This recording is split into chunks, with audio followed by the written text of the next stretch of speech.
La planification familiale, c'est l'ensemble des procédés utilisés par le couple pour gérer sa fécondité.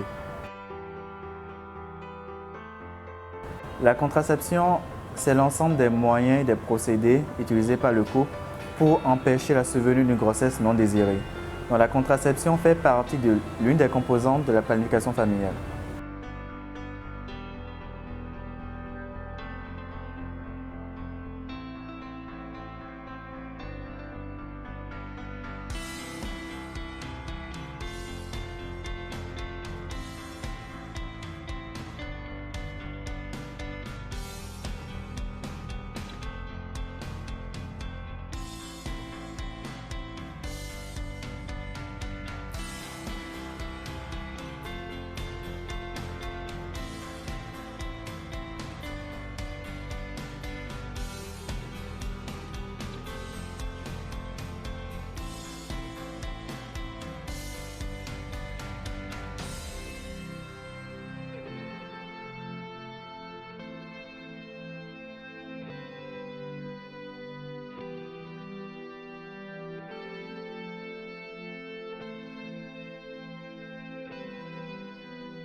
Alors, il y a déjà 3 avantages qu'on peut citer pour la planification familiale.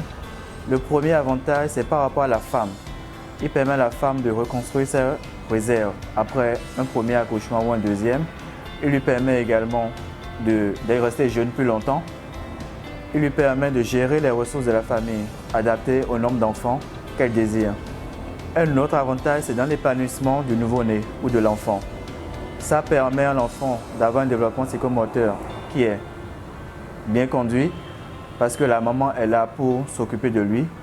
Il lui permet d'éviter certaines maladies liées au sevrage. Donc le troisième avantage est lié à l'État. Il permet à l'État de suivre le poids démographique du pays, de savoir quelles sont les ressources à allouer au secteur de la santé par exemple, dans les maternités et de permettre également de faire l'éducation des femmes pendant les consultations prénatales. Alors, il n'y a pas d'inconvénient à la planification familiale. Il y a essentiellement 3 moyens de contraception. On a la contraception naturelle. Dedans, on a plusieurs méthodes. Par exemple, le coït interrompu, la méthode MAMA, la méthode du collier, la méthode à température corporelle et plein d'autres. On a les méthodes barrières locales. Dedans, on retrouve les préservatifs. On retrouve également les spermicides, les préservatifs féminins, le diaphragme, les dispositifs intra-utérins et d'autres.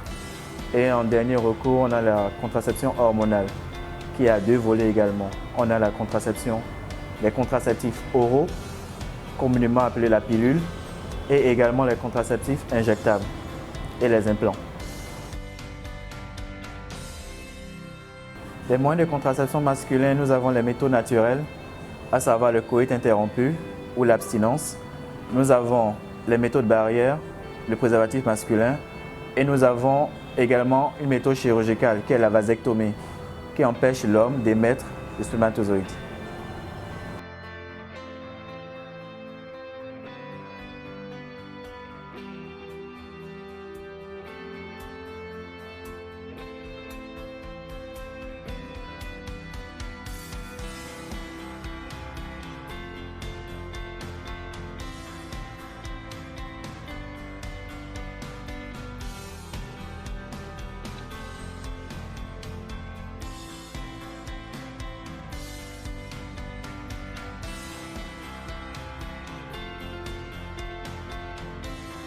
La planification familiale peut s'intégrer dans le développement en Afrique parce qu'il permet déjà de contrôler le poids démographique.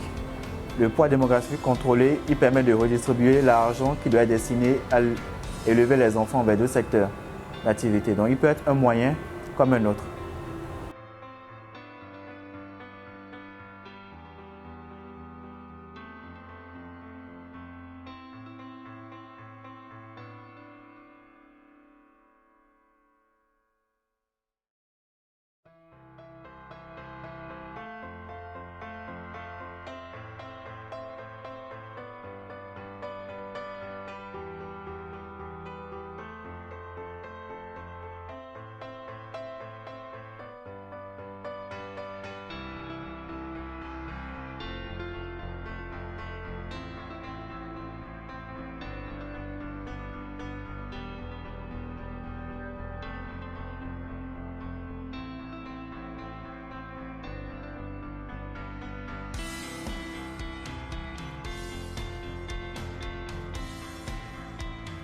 Ceci peut s'expliquer par le fait qu'il y a un manque de sensibilisation et d'information.